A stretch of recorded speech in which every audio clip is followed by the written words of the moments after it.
سبز گنبد بسا ہے نظر میں،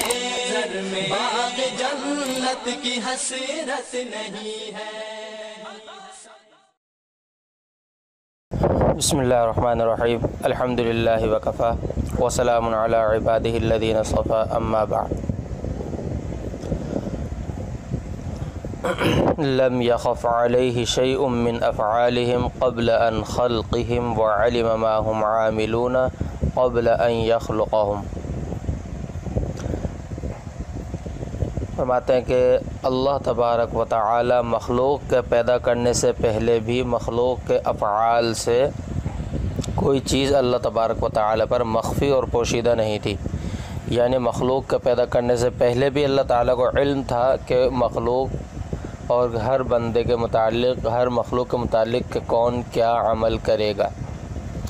یہ دراصل امام طحاوی رحمۃ اللہ علیہ نے اہل سنت والجماعت کا مسلک بیان کرنے کے ساتھ ساتھ قدریہ اور روافض کا رد کیا ہے، اس لیے کہ ان کا عقیدہ یہ ہے کہ اللہ تبارک و تعالی مخلوق کو پیدا کرنے اور ایجاد کرنے سے پہلے کوئی علم نہیں تھا اللہ تبارک و تعالی کو مخلوق کا، اور اللہ تعالیٰ کو معلوم نہیں تھا کہ کون کیا کرے گا۔ تو ان کا یہ عقیدہ قدریہ اور روافض کا یہ عقیدہ باطل ہے، اس لیے کہ اللہ تبارک و تعالیٰ کے علم سے کوئی چیز باہر نہیں، اللہ تعالیٰ کے علم سے کوئی چیز خارج نہیں، ہر چیز کا اللہ تعالیٰ کو علم ہے۔ اور اگر نعوذ باللہ مخلوق کا پیدا کرنے سے پہلے مخلوق کے متعلق اللہ تبارک و تعالیٰ کو علم نہ ہو تو اس اعتبار سے اللہ تبارک و تعالیٰ کے لیے جہل لازم آتا ہے، اور جہل ایک نقص اور عیب ہے۔ اللہ تبارک و تعالیٰ کی ذات منزہ عن العیوب والنقائص ہے، تمام عیوب اور تمام عیب سے، تمام نقوص سے اللہ تعالیٰ کی ذات باری پاک ہے، بلند تر ہے، بالا ہے۔ تو اس لیے اللہ تبارک و تعالیٰ کے متعلق یہ کہنا کہ پہلے علم نہیں تھا، یہ غلط اور گمراہ کن عقیدہ ہے۔ اس کے علاوہ اگر دیکھا جائے تو نصوص قطعیہ سے بھی اللہ تبارک و تعالیٰ کے علم و قدرت کا تمام مخلوقات کو محیط ہونا صراحتاً ثابت ہے، جیسا کہ ایک حدیث ہے نسائی شریف کے اندر، حضرت عمار بن یاسر رضی اللہ تعالیٰ آپ صلی اللہ علیہ وسلم سے روایت کرتے ہیں کہ آپ صلی اللہ علیہ وسلم نے دعا کی ان الفاظ سے: اللہم بعلمک الغیب وقدرتک علی الخلق احینی ما کانت الحیاۃ خیرا لی وتوفنی اذا کانت الوفاۃ خیرا لی۔ اور بھی آگے دعا ہے، لمبی ہے یہ، یعنی اے اللہ آپ کے میں واسطہ دیتا ہوں آپ کے علم غیب کا رکھنے کا اور آپ کے قدرت کا مخلوق پر، آپ کی جو قدرت ہے اس کا، کہ جب تک مجھے زندہ رکھیں اچھائی کے ساتھ زندہ رکھیں، اور جب تک میرے لیے زندہ رہنا بہتر ہو مجھے زندہ رکھیے، اور جب میرے لیے مرنا، فوت ہو جانا میرے لیے بہتر ہو تو مجھے وہ موت عطا فرما دیجیے۔ اسی طرح اللہ تبارک و تعالی اپنے کتاب کے اندر فرماتے ہیں، سورہ انعام میں فرماتے ہیں، آیت نمبر 59 فرماتے ہیں کہ وَعِندَهُ مَفَاتِحُ الْغَيْبِ لَا يَعْلَمُهَا إِلَّا هُ، غیب کی کنجیاں، چابیاں اللہ کے پاس ہے، اسی کے پاس ہے، اس کے سوا اس کو کوئی نہیں جانتا۔ وَيَعْلَمُ مَا فِي الْبَرِّ وَالْبَحْرِ، اور وہ جانتا ہے جو کچھ بری خشکی میں اور جو کچھ سمندروں میں۔ وَمَا تَسْقُطُ مِن وَرَقَةٍ إِلَّا يَعْلَمُهَا، اور کوئی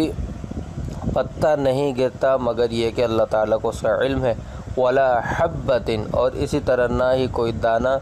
فی ظلمات الارض، زمین کی اندھیریوں کے اندر ہوتا ہے، ولا رطب ولا یابس، نہ کوئی خشک نہ کوئی تر نہ کوئی خشک چیز، الا فی کتاب مبین، مگر ہر چیز ایک لکھی ہوئی ہے۔ اسی طرح وَهُوَ الَّذِي يَتَوَفَّاكُم بِاللَّيْلِ وَالنَّهَارِ وَيَعْلَمُ مَا جَرَحْتُم بِالنَّهَارِ، فرمایا کہ اور وہی ہے جو کچھ دن میں ہو یا رات میں ہو وہ تمہاری روح قبض کرتا ہے۔ تو اس سے پتہ چلتا ہے کہ اللہ تبارک و تعالی کو مخلوق کے اعمال کا پہلے سے ہی علم تھا، اللہ تبارک و تعالی پر کوئی چیز پوشیدہ نہیں تھی۔ آگے فرماتے ہیں وَأَمَرَهُمْ بِطَاعَتِهِ وَنَهَاهُمْ عَنْ مَعْصِيَتِهِ، اللہ تبارک و تعالی نے مخلوق کو اپنی اطاعت کا حکم دیا اور اپنی نافرمانی سے منع کیا، یعنی مخلوق کو حکم دیا گیا ہے کہ وہ اللہ کی اطاعت کرے اور اللہ کی نافرمانی سے بچے۔ اہل سنت والجماعت کا مسلک بیان فرماتے ہوئے امام طحاوی رحمۃ اللہ علیہ نے یہاں پر مرجیہ کا رد کیا ہے، اس لیے کہ مرجیہ کا مذہب یہ ہے کہ ایمان کے لیے اور آخرت میں کامیابی کے لیے صرف تصدیق قلبی کافی ہے، اعمال کی اور اطاعت کی کوئی ضرورت نہیں۔ تو امام طحاوی رحمۃ اللہ علیہ نے ان کا رد کیا ہے، وہ کہتے ہیں کہ معصیت سے، نافرمانیوں سے، گناہوں سے بچنے کی کوئی ضرورت نہیں ہے۔ تصدیق قلبی ہوتے ہوئے مرجیہ کا مسلک یہ ہے کہ تصدیق قلبی ہوتے ہوئے گناہ نقصان دہ نہیں ہوتے، کوئی گناہ مضر نہیں ہوتا۔ امام طحاوی رحمۃ اللہ علیہ ان کا رد کرتے ہوئے فرماتے کہ اللہ تعالیٰ نے انسانوں کو اپنی فرما برداری کا حکم دیا اور قرآن پاک احادیث مبارکہ میں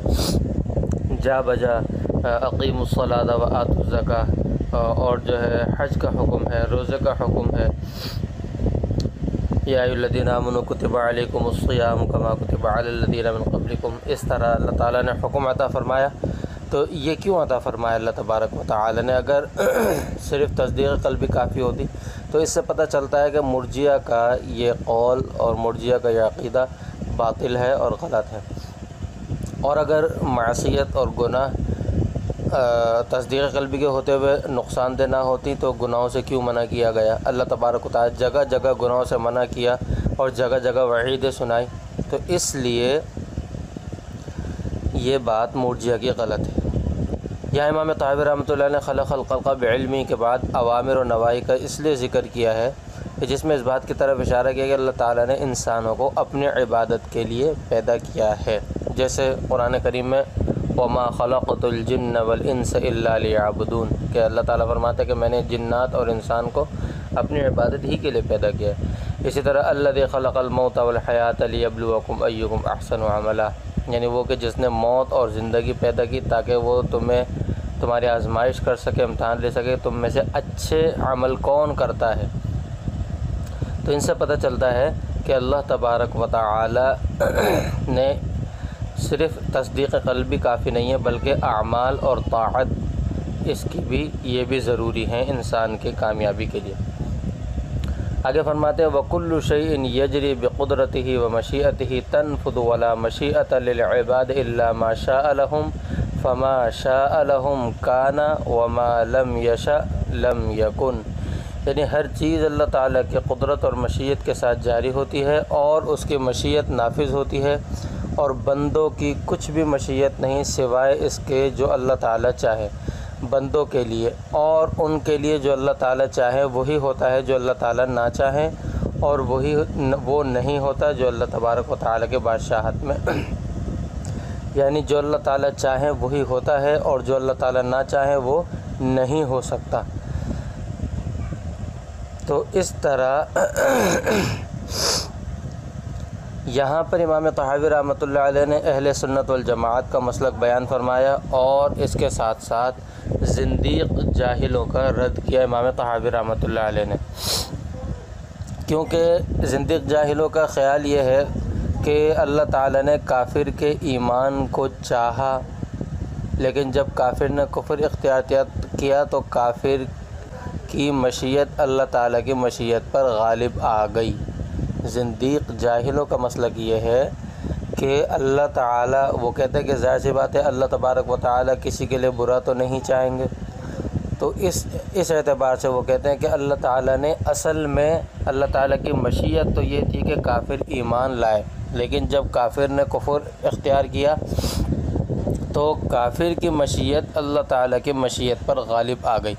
یہ زندیق جاہلوں کا مسلک ہے۔ امام طحاوی رحمۃ اللہ علیہ نے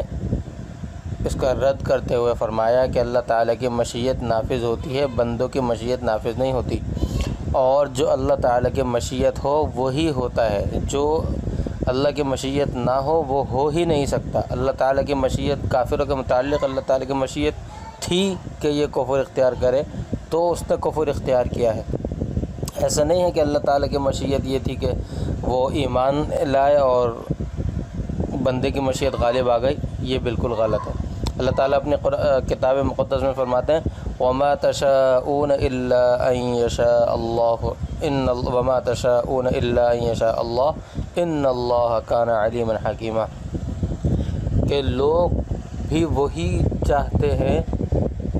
یعنی تم لوگ جو چاہتے ہو وہی چاہتے ہو جو اللہ نے چاہا، اللہ نے چاہا وہی بندہ بھی چاہتا ہے، اس کے علاوہ اور کوئی اللہ کی مشیت کے علاوہ کوئی چاہت کوئی کام نہیں ہو سکتا۔ بے شک اللہ تعالیٰ جاننے والے حکمت والے۔ اسی طرح ایک اور جگہ فرماتے ہیں وَلَوْ شَاءَ رَبُّكَ مَا فَعَلُوهُ، اگر آپ کے رب چاہتے یا آپ کا رب چاہتا تو وہ یہ نہ کرتے، یعنی اللہ تعالیٰ چاہتے تو نہ کرتے، لیکن اللہ تعالیٰ نے کرنا چاہا تو ہوا۔ یہاں پر ایک سوال، ایک اشکال پیدا ہوتا ہے۔ اشکال یہ ہے کہ ایک حدیث ہے جس کا حاصل ہے کہ حضرت آدم علیہ السلام نے حضرت موسیٰ علیہ السلام سے کہا، جب حضرت موسیٰ علیہ السلام نے ان کو اس بات پر ملامت کی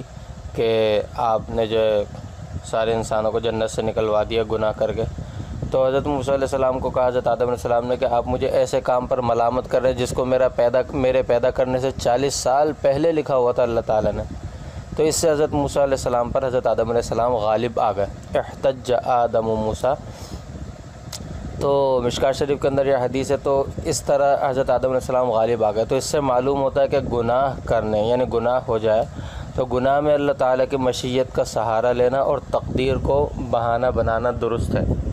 یہ اشکال پیدا ہوتا ہے کہ اس حدیث سے تو یہ پتہ چلتا ہے ان حضرت موسیٰ اور حضرت آدم علیہ السلام کے قصے سے۔ اس کے مختلف جواب دیے گئے۔ ایک جواب تو اس کا یہ دیا گیا کہ اعتذار بالمشیت توبہ سے پہلے تو ناجائز ہے، لیکن توبہ کر لینے کے بعد دل کو تسلی دینے کے لیے اعتذار بالمشیت اور اعتذار بالتقدیر بالقدر جائز ہے۔ بعض دفعہ توبہ کرنے کے بعد بھی آدمی کو اطمینان نہیں ہوتا، ایسے موقع پر اللہ تعالیٰ کی مشیت کا سہارا لینا جائز ہے۔ حضرت آدم علیہ السلام نے توبہ کی تھی اور توبہ قبول ہو گئی تھی ان کی، تو اس کے بعد انہوں نے جو یہ مکالمہ بعد میں ہوا تو انہوں نے اعتذار بالقدر کیا، تو یہ جائز ہے۔ دوسرا جواب اس کا یہ دیا کہ عالم دنیا اور اس کے بعد کے جو عالم ہیں ان کے حکموں میں فرق ہے۔ اعتذار بالقدر یہ اس عالم دنیا میں تو ناجائز ہے، لیکن دوسرے جو عالم ہیں، دنیا کے علاوہ جو عالم ہیں، ان کا یہ حکم نہیں۔ حضرت آدم علیہ السلام نے دنیا میں اللہ کی تقدیر اور مشیت کا عذر نہیں بنایا، بلکہ دنیا میں تو انہوں نے کہا ربنا ظلمنا انفسنا وَإِن لَّمْ تَغْفِرْ لَنَا وَتَرْحَمْنَا لَنَكُونَنَّ مِنَ الْخَاسِرِينَ۔ اور اعتذار بالقدر جو انہوں نے کیا ہے وہ دوسرے عالم میں کیا ہے، جیسا کہ حدیث میں آتا ہے کہ عند ربہما، کہ اللہ تبارک و تعالیٰ کے پاس ان دونوں کا یہ مکالمہ ہوا۔ تیسرا جواب اس کا یہ دیا گیا کہ اصل علامت تو اس مصیبت پر، اصل ملامت جو حضرت موسیٰ علیہ السلام نے کی ہے وہ اس مصیبت پر کی جا رہی ہے جس نے حضرت آدم علیہ السلام کی اولاد کو جنت سے نکالا، یعنی اصل ملامت اس چیز پر کی جا رہی ہے۔ لہذا حضرت آدم علیہ السلام مصیبت پر تقدیر سے استدلال کرتے ہیں کہ گناہ پر تقدیر سے استدلال نہیں کرتے، یعنی حضرت آدم علیہ السلام جو اعتذار بالقدر کر رہے ہیں یا تقدیر کو دلیل بنا رہے ہیں وہ اس مصیبت پر دلیل بنا رہے ہیں، گناہ پر تقدیر کو دلیل نہیں بنا رہے۔ تو اس لیے مصیبت پر اللہ تعالیٰ کی مشیت اور تقدیر کا سہارا لینا درست ہے، لیکن گناہ پر اللہ تعالیٰ کا سہارا لینا درست نہیں ہے۔ وآخر دعوانا ان الحمد للہ رب العالمین وعلی آلہ واصحابہ البر المیامین۔